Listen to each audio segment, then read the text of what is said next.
The Summer Hikaru Died Season 1 has finally come to an end after this week saw its amazing finale episode. And low-key guys, this anime has easily become maybe my favorite anime that has dropped this entire year. Hello everyone, I'm Finn. Welcome back to Finn Films. Join me once again as we are discussing everything that happened on this week's episode of The Summer Hikaru Died, the Season 1 finale. The Summer Hikaru Died being easily one of the best debut anime to come out this year, and low-key might actually be one of my favorite anime this year. It could actually be my favorite. This strange, weird, mystery, and very much horror anime taking the anime world by storm with its insane body horror scenes and, well, plenty of absolutely sus moments. So then join me this week for the Summer Hikaru Died Season 1 finale in a nutshell. Last time on The Summer Hikaru Died, Yoshiki continues to research the strange origins of Nonoki-sama and what happened in the village all of those years ago. Meanwhile, Hikaru is struggling to contain his true nature, as in the previous episode we watched Hikaru once again attack Yoshiki, barely managing to come back to his senses at the last second. Hikaru, shocked and upset about what he nearly did to Yoshiki, decides it would be best if he heads back up to the mountain. The Summer Hikaru Died finale opens with Hikaru in his room, as he is role-playing the conversation out with Yoshiki, specifically about him returning to the mountain with his little finger puppets, as he knows that Yoshiki will likely not accept this decision.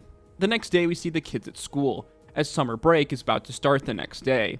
Everyone is there except for Hikaru, who we see has shown up late playing hooky, and missing the school singing performance, as we see Hikaru wandering throughout the school alone, as he finally ends up in a classroom where he is greeted by Asako. We then switch over to Mr. Tanaka and Mr. Takeda, Tanaka telling Takeda that he has important info about Nonoki-sama, specifically that it never existed.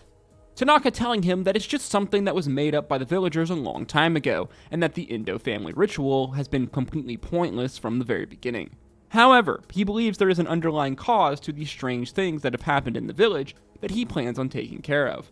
Now, if this is true, this is obviously a pretty big reveal, as we have been led to believe throughout Season 1 so far that Hikaru is Nonoki-sama. And if he isn't, this only brings up more questions on what exactly the spirit inside of Hikaru truly is. Back in the classroom, we watch Hikaru and Asuka talk for a bit. Asuka finally working up the courage to ask Hikaru if he is actually the real Hikaru. Asuka revealing to him that she saw the horrifying encounter between Yoshiki and Hikaru that we saw in the previous episode, as she witnessed with her own eyes the skinwalking Hikaru's true eldritch-like form. Hikaru tells her that she shouldn't say that stuff out loud to him, as obviously she is risking her life.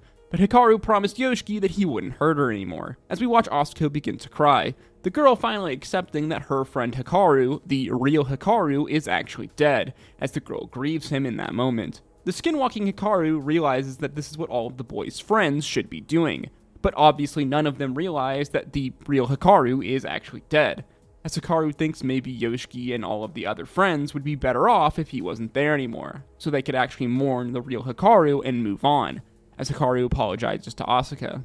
We then flash over to Yoshiki in his home with some of his extended family, as we see the societal pressures that are being put upon him and his sister.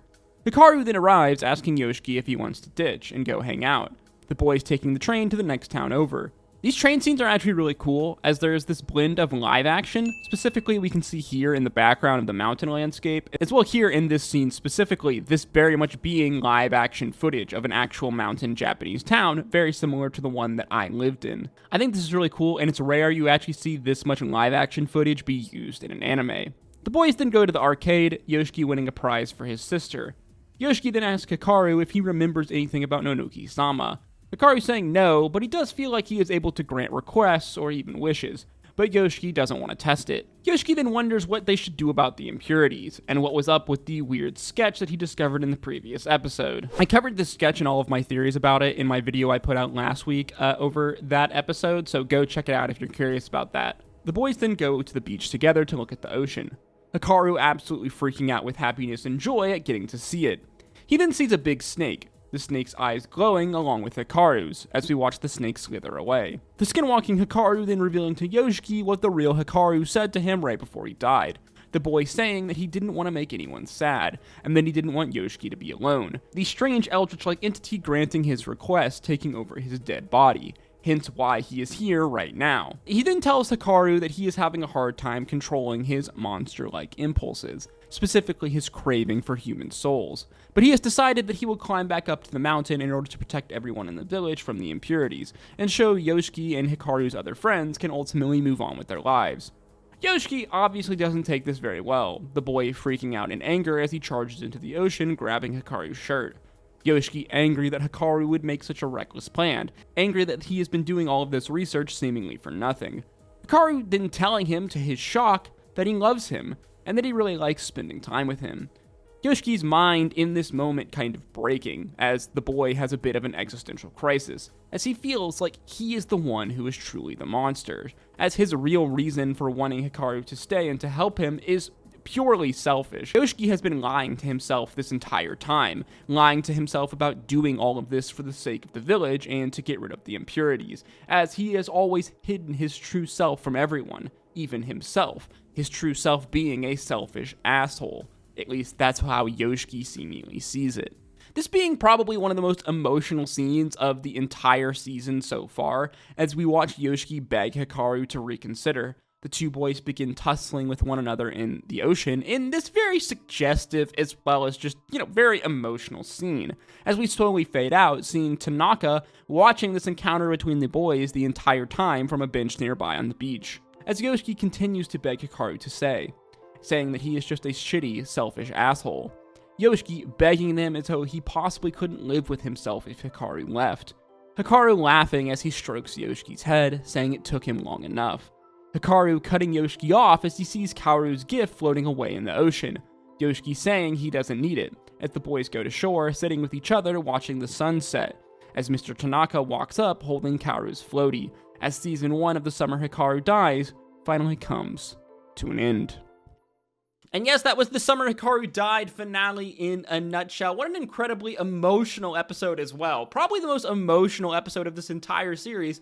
A series that is incredibly emotional, while also being incredibly horrifying and sus at the same time. This anime is extremely unique in my opinion. It has so many different facets to it, similar in a way that Dandadan does. Not comparing these anime at all, except for the fact that they both cover strange, weird, supernatural, and kind of like Japanese folk tale, kind of like shenanigans. But obviously Dandadan is very much a comedy anime, and while the Summer Hikaru Died has moments of comedy, it is very much a horror, mystery horror anime. Sprinkle in a bit of boy love and some absolute sus kind of yandere vibes on top for a little bit of spiciness. This episode, though, primarily focused around the relationship between Yoshiki and Hikaru, the skinwalking Hikaru, this very kind of toxic, obsessive, codependent type relationship that is really kind of at its zenith in this episode, where we watch the monstrous Hikaru try to make I would say the right moral decision, wanting to go back to the mountain, wanting to, rid the village of these impurities, and allow Yoshiki and his friends, yes, to ultimately, mourn the death of their friend and move on with their lives. However, Yoshiki is so wrapped up with Hikaru, he is so obsessed with, this person that is not a person, that is also a monster. He has this obsessive kind of codependent relationship with this creature that he can't just bear to see him go, creating this incredibly tense and climactic, super emotional scene between these two boys that is, well, I'm sure it had the people on Tumblr absolutely losing their shit. As well, this episode presented us with some new information that has only made the mystery of what exactly Hikaru is, the mystery of Nonoki-sama, even more mysterious and mind-breaking. As according to Tanaka, Nonoki-sama isn't even real. There is no yokai spirit on the mountain. It was something made up by, these villagers to explain, strange supernatural events, and the Indo family ritual that has been going on for the last 100+ years has been completely pointless. Which, if this is true, it only adds more questions to this mystery of what exactly, the skinwalking Hikaru is. What is this weird eldritch-like horror entity, if not a kami, mountain spirit, some kind of strange, very powerful yokai? Of course, Tanaka is not the most reliable of kind of narrators, of source of info, so he could be wrong. We don't exactly know, as I imagine this is going to be explored more in season 2, but if it is true, then basically all of the information that we've learned so far throughout season 1 has been completely for naught and has completely misled us, as we don't exactly know what this skinwalking Hikaru is. as well, it brings into question what exactly happened with this village a couple hundred years ago and what exactly happened with the Indo family. As in the last episode, we learned about the Indo family sin, and it seemed like all of the puzzle pieces of our mystery here were slowly starting to come into place. We were getting a kind of framework, a structure of kind of what exactly was going on here, but now it seems like all of that has been completely thrown out in the trash. I am absolutely in love with this anime. It is extremely unique and very much a breath of fresh air in the anime landscape. I am a sucker for horror and for mystery. It's one of my favorite two genres, and I love mystery horror anime, except that it's very rare to get, horror anime nowadays that are actually good, as we've seen with the many attempts to, make Junji Ito's body horror works into anime that have seemingly always failed. And every once in a while, there are, kind of dark shonens that have elements of horror in them. But it's been a long time since we've gotten a true iconic piece of horror anime that is mainly a horror kind of mystery anime.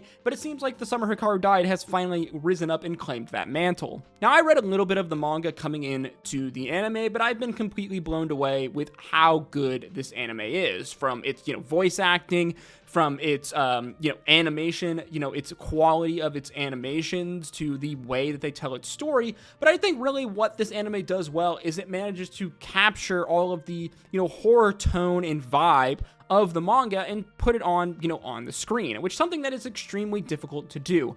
Horror is very hard to capture from, book, from page, especially from manga drawing, into an animated format. There's so much more work you have to do to make scenes actually scarier. You have to fill in so many more blanks when you're putting it into an animated format. You have to do all these extra things to create that tense horror vibe, that setting, and sometimes this does not always come off well, as opposed to if you are reading, a piece of horror work from a book or from a manga. I have to say that in my opinion that they've completely nailed this anime and knocked it out of the park, and it has very, very easily become one of my favorite anime to drop this year. I would say next to Dawn to Dawn, Gachi Akuta, and Solo Leveling, The Summer Hikaru Died might be the best anime that has come out in 2025. It, at the very least, I think is the best debut anime to come out in 2025. It's definitely up there for sure. I think this anime and this story is amazing. It's definitely not for everyone, but if you are someone who loves horror and you love kind of the minutia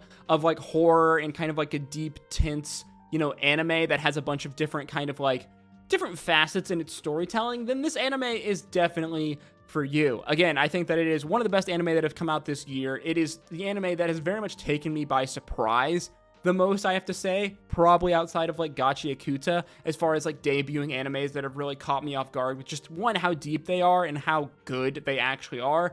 I am absolutely in love with this anime. I think it's amazing. Let me know in the comment section down below. What did you think of season 1 of The Summer Hikaru Died? Do you think it's as good as I do? Do you think that possibly this anime might even be anime of the year? Let me know in the comment section. As always, guys, with these videos, these are just my thoughts and opinions, so let me know yours in the comment section down below. Let me know, what did you think of season 1 of The Summer Hikaru Died, and are you looking forward to season 2? Again, guys, if you did enjoy this video, please make sure you like, comment, and subscribe, as that is the easiest way to support me, and it really goes a long way in putting this video into the algorithm. If you did like this video, then want to check out some of my other anime content on screen now. And as always, I hope to see you in the next one. Until next time, guys, stay safe out there. Peace, love, Adu.